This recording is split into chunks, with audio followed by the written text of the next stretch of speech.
Praise the Lord. ஆண்டவராகிய இயேசு கிறிஸ்துவின் நாமத்தினாலே இந்த நாளிலே உங்களை சந்திப்பதிலே நான் மிகவும் மகிழ்ச்சி அடைகிறேன். வேதம் சொல்லுகிறது, அலங்கார வாசலிலே ஒரு அலங்கோலமான ஒரு முடவன். ஆனால் ஆண்டவர் அந்த முடவனுக்கு ஒரு பெரிய அற்புதத்தை ஆண்டவர் செய்தார்.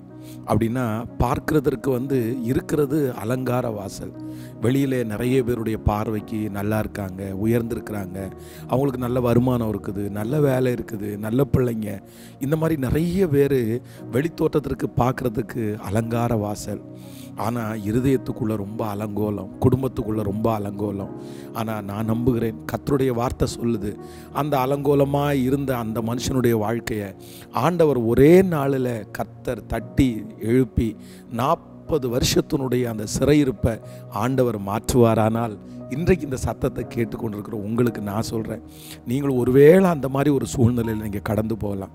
என் வாழ்க்கை அலங்கோலமாக இருக்குது, வெளியில் ஆனால் எல்லாருக்கும் அலங்காரமாக நான் இருக்கிறேன், எப்போ இது மாறும்? ஆனால் நான் நம்புகிறேன், அன்றைக்கு கர்த்தர் அந்த அற்புதத்தை செய்ய முடியுமானால் இந்த சத்தத்தை கேட்கிற உங்களுக்கு இந்த ஜெபம் முடிகிறதுக்குள்ளே உங்கள் அலங்கோலமான வாழ்க்கை அலங்காரமாய் மாறும். பயப்படவே வேண்டாம், ஏசப்பா உங்க கூட இருக்கிறாரு. தைரியமாக நில்லுங்க, எதிர்த்து போராடுவோம். கர்த்தர் நம்மோடு இருக்கிறார். ஆண்டவருடைய பிள்ளைகளே, ஒவ்வொரு நாளும் ஒவ்வொரு ஞானத்தை குறித்து நம்ம தியானிக்கிறோம். இன்றைக்கு மிக முக்கியமான ஒரு ஞானத்தை குறித்து நம்ம ஜெபிக்க போகிறோம். வேதத்தில் ஒரு வசனத்தை வாசிக்கலாம். ஆதியாகமம் 31ஆம் அதிகாரத்தினுடைய 42வது வசனம். என் பிதாவின் தேவனாகிய ஆபிரகாமின் தேவனும் ஈசாக்கின் பயபக்திக்குரியவரும் என்னோடு இராமற் போனால் நீர் இப்பொழுது என்னை வெறுமையாய் அனுப்பிவிட்டிருப்பீர். தேவன் என் சிறுமையும் என் கையின் பிரயாசத்தையும் பார்த்து நேற்று ராத்திரி உம்மை கடிந்து கொண்டார் என்று சொன்னான்.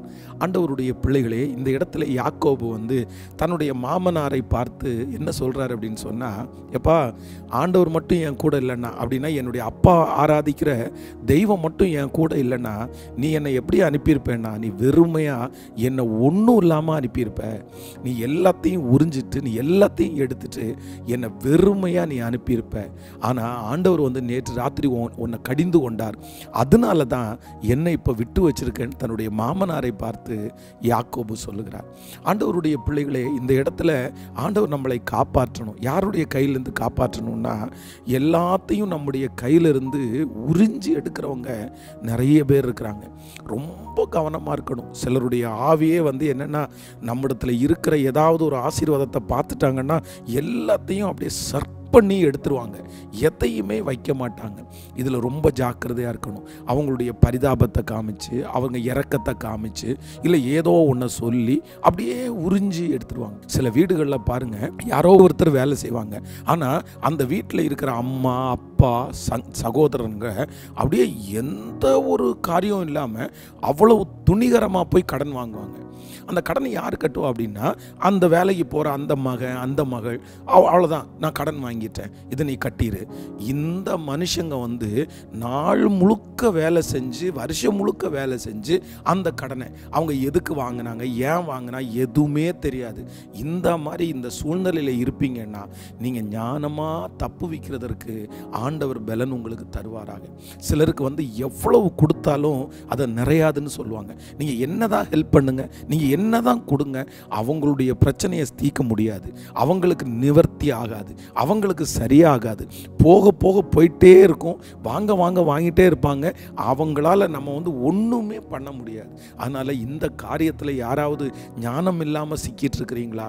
இந்த யாக்கோபை குறித்து வேதம் சொல்லுது, இந்த லாபான் இடத்துல அப்படி தான் தன்னுடைய சம்பாத்தி எடுத்தார். 10 முறை சம்பளத்தை ஏமாத்தியாச்சு, இரவில் போனதை கொடுத்தாச்சு, களவா போனதை கொடுத்தாச்சு, எல்லாம் கொடுத்தாலும் ஆண்டவர் மட்டும் இல்லைன்னா இன்னும் எல்லாத்தையும் உறிஞ்சு வெறுமையாக அனுப்பியிருப்பார். பிரதர் சிஸ்டர், ரொம்ப ஜாக்கிரதை. இந்த மாதிரி யாராவது ஒருத்தருடைய கையில் நீங்கள் சிக்கியிருக்கீங்களா? உங்களுடைய எல்லாத்தையும் உறிஞ்சிட்டு இருக்காங்களா? உங்களுடைய எல்லாத்தையும் ஒன்றொன்னா எடுத்துட்டு இருக்காங்களா? தயவு செய்து அவர்களை விட்டு வெளியே வாங்க. அவங்க யாராக இருந்தாலும் பரவாயில்ல, சொந்தக்காரங்களாக இருந்தாலும் பரவாயில்ல, அண்ணன் தம்பியாக இருந்தாலும் பரவாயில்ல, நான் நம்புகிறேன் ஒரு நாள் உங்களை நடுத்தெருவில் விட்டுருவாங்க. நீங்களும் சேர்ந்து கஷ்டப்படுவீங்க. சிலருக்கு இந்த மாதிரி குணம் இருக்குது. ஐயோ நம்ம தான் கஷ்டப்பட்டோம், நம்ம தம்பியாவது நல்லா இருக்கட்டுமே, நம்ம தான் கஷ்டப்பட்டோம், நம்ம அண்ணன் தான் நல்லா இருக்கட்டுமே, நம்ம சகோதரியாவது நல்லா இருக்கட்டும் நினைக்கவே மாட்டாங்க. அவங்க கஷ்டப்பட்டாங்கன்னா இன்னொருத்தருடைய வாழ்க்கையும் ஒன்றும் இல்லாமல் போகணும்னு நினைக்கிறவங்க, எல்லாரையும் சொல்லலை, அப்படி நினைக்கிறவங்க நிறைய பேர் இருக்காங்க. அப்படி நினைக்கிறாங்களான்னு நீங்கள் கொஞ்சம் யோசிச்சு பாருங்கள். எனக்கு தெரிஞ்சு பார்த்தீங்கன்னா ஒரு ஃபேமிலியில் ஒரு நல்ல ஒரு சகோதரர், அந்த சகோதரருக்கு பார்த்தீங்கன்னா திருமணத்திற்காக ஒரு ஏற்பாடு நடக்குது. ஆனால் அவங்க சகோதரிக்கு திருமணம் அவங்களுக்கு நடந்து அதுக்கப்புறம் அவங்களுக்கு பிரச்சனையாகி அதை அவங்க குடும்பம் பிரிஞ்சுட்டாங்க.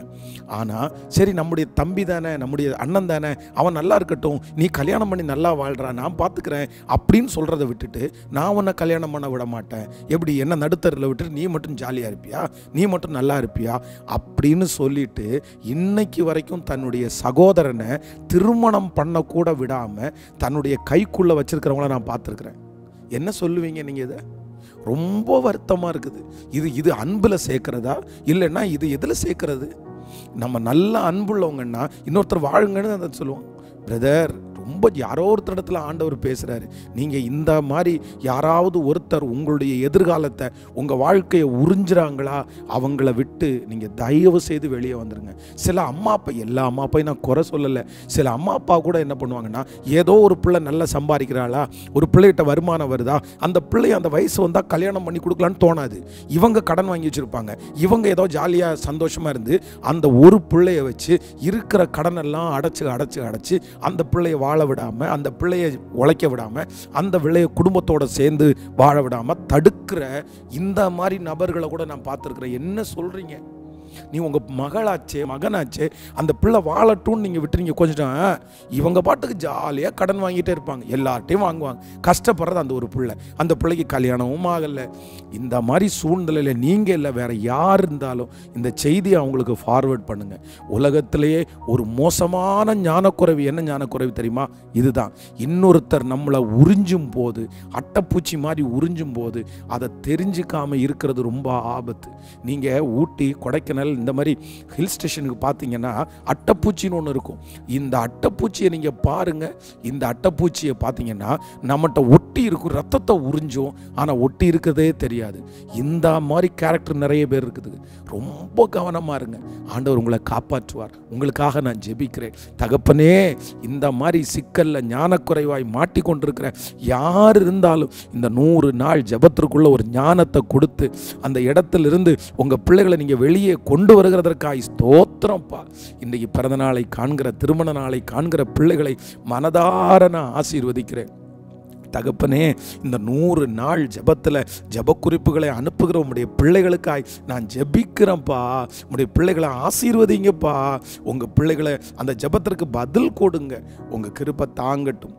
இயேசுவின் மூலம் பிதாவே, ஆமேன். ஆண்டவர் உங்களை ஆசீர்வதிப்பார். ஒரு ஸ்பெஷல் அனௌன்ஸ்மெண்ட்டு, விசேஷமாக நம்ம பைபிள் காலேஜ் ஜனவரியில் ஓப்பன் பண்ணுறோம். அதற்கு நிறைய புத்தகங்கள், ஆவிக்குரிய புத்தகங்கள் தேவைப்படுகிறது. நீங்கள் படித்து முடித்த ஏதாவது புத்தகம் இருக்குன்னா கீழே ஒரு அட்ரஸ் போட்டிருக்காங்க, அதில் கொரியர் பண்ணுங்கள். அது நம்முடைய லைப்ரரிக்கு ரொம்ப யூஸ்ஃபுல்லாக இருக்கும். தேங்க்யூ. God bless you. சாயந்தரம் சந்திப்போம். Praise Lord.